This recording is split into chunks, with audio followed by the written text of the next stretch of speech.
AI, Work and Human Identity, Understanding the Emotional Impact of Artificial Intelligence.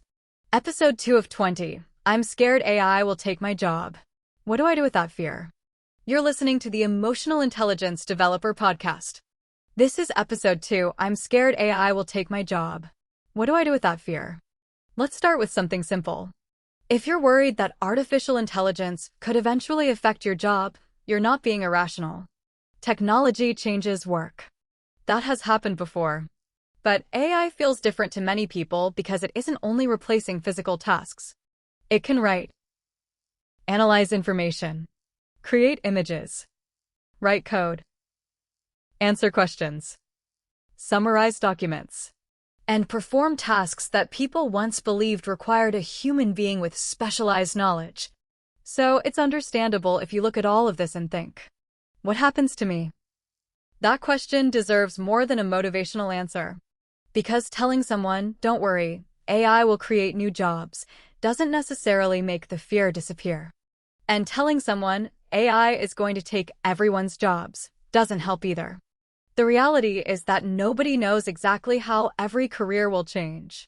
And that's where the emotional problem begins. Uncertainty. Your brain doesn't particularly like uncertainty. When you don't know what is going to happen, your mind often tries to fill in the gaps.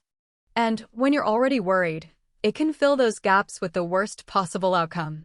You might start imagining losing your job, then losing your income, then struggling to pay your bills, then falling behind, then having to explain everything to your family.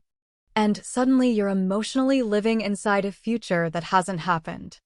That's an important distinction. A possibility isn't the same thing as a prediction. And a prediction isn't the same thing as reality. You can take the possibilities seriously without allowing it to control your entire life.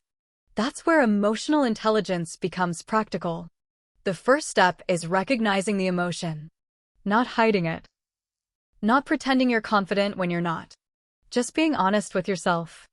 I'm afraid my job could change. That's a much healthier starting point than, my career is finished. The first statement describes a concern.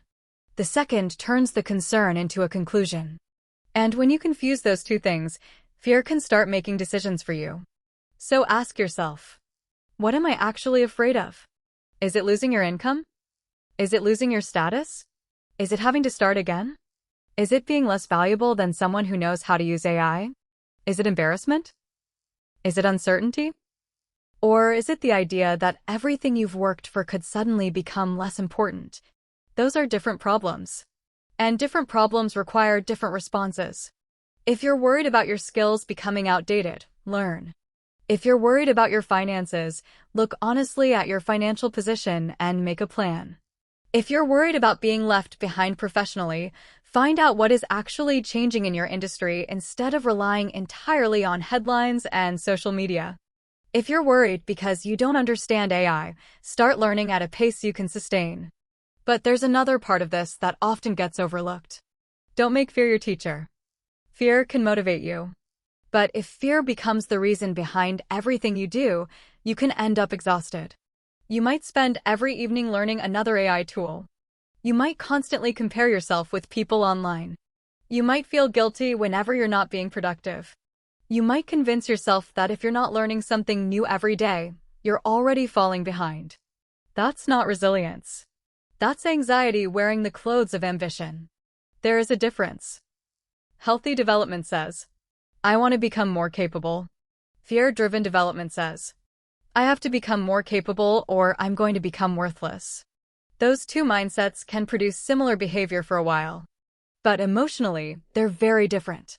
One builds confidence. The other can slowly destroy it. And this is why your relationship with AI matters. You don't have to love it. You don't have to hate it. You don't have to become an expert overnight.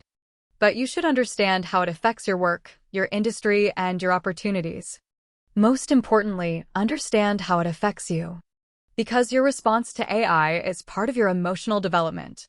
Can you learn without panicking? Can you adapt without abandoning your identity? Can you accept that some things may change without assuming everything will go wrong? Can you remain curious when you're uncomfortable? Can you admit that you don't know something without feeling ashamed? Those are emotional intelligence skills. And they're becoming increasingly important in a world where change is happening quickly. There is also something else you need to remember. Your job may be one part of your life. It isn't your entire identity. You are more than your job title, more than your salary, more than your technical skills, more than your productivity. If your work changes, you may need to adapt. You may need to learn. You may even need to start again. But starting again doesn't mean starting from nothing. You take your experience with you. You take your relationships with you. You take your judgment with you. You take the lessons you've learned with you. And you take your ability to learn with you. So if you're sitting there thinking, I'm scared AI will take my job, don't dismiss that feeling. But don't surrender to it either. Listen to it. Understand it. Then ask yourself what the fear is telling you that you actually need. More information? More skills? A financial plan? A career plan? More confidence? Or simply a better ability to tolerate uncertainty?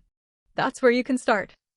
And if you want to understand yourself better, visit Emotional Intelligence Developer and explore the free well-being tools, quizzes, and resources available on the website. You don't have to wait for a crisis to start developing your emotional intelligence. Build the ability to understand your emotions while you still have room to think clearly. Because AI may change your job. It may change your industry. It may change the way you work. But don't let fear decide what those changes mean about you. You don't know exactly what the future will look like. Neither does anyone else. What you can control is how prepared you become to meet it.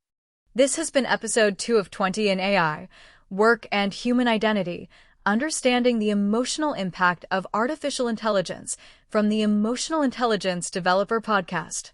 Continue with the series as we explore what AI is changing, what that change means for human beings, and how emotional intelligence can help you navigate it. And remember, you don't have to know exactly what's coming to start preparing yourself for it.